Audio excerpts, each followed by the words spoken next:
If you really want to get a handle on the current war in Gaza, you've got to understand the man right at the center of it all, Benjamin Netanyahu. See, his entire career, his whole political life, can be framed as one lifelong battle. And that's not just a metaphor, it's the key to everything. History will not give the Jewish people another chance. Wow, that single quote, something he said again and again, really tells you everything you need to know. It's the core of a worldview that has driven every single one of his moves. So let's dive in and unpack what that really means. All right, so here's our game plan. We're going to look at how this worldview was forged in the fires of war. Then, we'll see how it all played out in his big battles with Washington, and of course, how it shaped his whole strategy for dealing with the Palestinians. And finally, we'll connect all those dots to the crisis that's unfolding right now. First up, to really get a grasp on Netanyahu's politics, we've got to go back, way back. We need to look at the experiences and the ideas that really made him who he is. You know, a lot of it really starts with his father, Benjamin Netanyahu, who was a historian. He had this core belief that he drilled into his sons, that the world is a fundamentally hostile place for the Jewish people, who are surrounded by enemies and have to be absolutely ruthlessly self-reliant just to survive. The takeaway was simple. You can only depend on yourselves, nobody else. And that ideology, that idea from his father, was then just forged into steel by his own life. I mean, he spends his high school years in Philly, of all places, then comes back to Israel right in time for the 1967 Six-Day War. And for Israel, this was a mind-blowing, miraculous victory, which only seemed to prove his father's point about being strong and self-reliant. He then joins the Sayeret Matkal, Israel's top-tier special forces, even gets wounded in a raid. But the one event that truly defined him was the death of his older brother Yoni. Yoni was a national hero, killed while leading that legendary raid on Entebbe. And sources say that loss gave Netanyahu this profound sense of destiny, like he had a mission to fulfill. So, you take this worldview, forged in personal tragedy and war, and you can see how it's going to shape a political career, right? But one of his main battlegrounds, interestingly enough, has always been a place you might not expect: Washington, D.C. Okay, let's talk about his most explosive clash. It was back in 2015 with President Obama, and it was all about the Iran nuclear deal. See, the Obama administration was framing this as a huge diplomatic win, something that would stop Iran from getting a nuke. But Netanyahu, he saw it as the complete opposite. To him, it was a massive historic mistake that would actually help Iran get the bomb. And he wasn't about to just sit back. He decided to take his fight straight to the U.S. Congress. And this move just perfectly captures his style.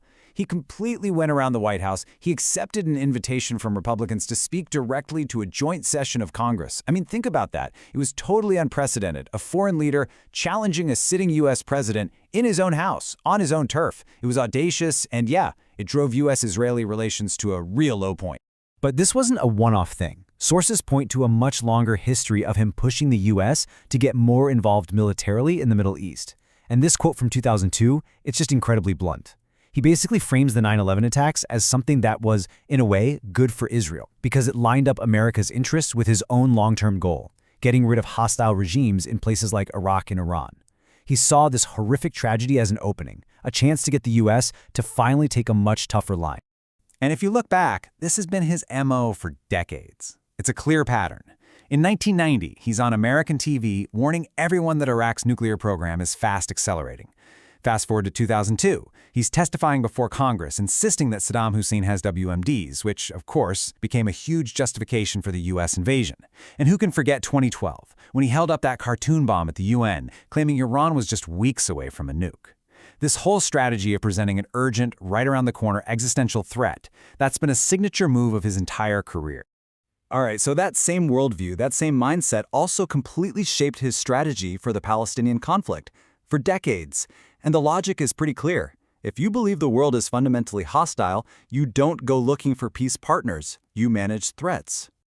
Remember the early 90s? The whole world was celebrating the Oslo Accords, that historic handshake on the White House lawn. It felt like a real path to a two-state solution. But Netanyahu, he saw it completely differently. To him, it was a moment of betrayal and peril. An agreement that was doomed to fail because, well, you just can't trust your enemies. And he quickly became the face, the voice of the opposition to it all. So, if peace wasn't the goal, what was? Well, his long-term plan wasn't about resolving the conflict. It was about managing it. And he had this three-part strategy. First, divide. Keep the Palestinians split between Hamas in Gaza and the Palestinian Authority in the West Bank. Second, contain. Put a blockade on Gaza and use these periodic military strikes, what some called mowing the grass, to keep Hamas weak. And third, bypass. Just go around the Palestinian issue entirely and make peace deals, like the Abraham Accords, with other Arab nations. Now, a really key part of that strategy, and a super controversial one, had to do with money, specifically Hamas's money. Here's the deal. His government literally allowed hundreds of millions of dollars from Qatar to just flow into Gaza. The idea, the logic behind it, was that this cash would buy quiet. It would keep Hamas busy with governing, paying salaries and whatnot, instead of fighting. But now, his critics are pointing to this and saying, look, while you are claiming to contain Hamas, you are actually helping to build them up into the powerhouse they are today. And that brings us right to the present day. Everything we've just talked about, his worldview, his fights with Washington, his whole strategy for managing the Palestinian conflict, it all leads directly to this moment. Because on October 7th, 2023, that entire strategy just catastrophically collapsed. The whole idea that Hamas could be managed or contained or paid off, it was shattered, utterly shattered by the deadliest attack in Israel's history. And this wasn't just an intelligence failure. No, it was the failure of an entire worldview, one that had been in place for decades. And in a single day, it completely destroyed Netanyahu's hard-won reputation as Mr. Secure. So think about the position he's in now. He's leading Israel through what is arguably its worst crisis ever. But at the same time, according to the source material, a staggering 3 out of 4 of his own citizens don't trust him. He's a wartime leader who a huge portion of the population holds responsible for the very war he's now supposed to win. And if there's one single thing that pretty much everyone, Israelis, Palestinians, the whole world can agree on, it's this. The old way of doing things is over. That old paradigm of just trying to manage the conflict instead of solving it, it's done. October 7th made that painfully, brutally clear. So the legacy of Benjamin Netanyahu's lifelong battle has brought us all to this exact point.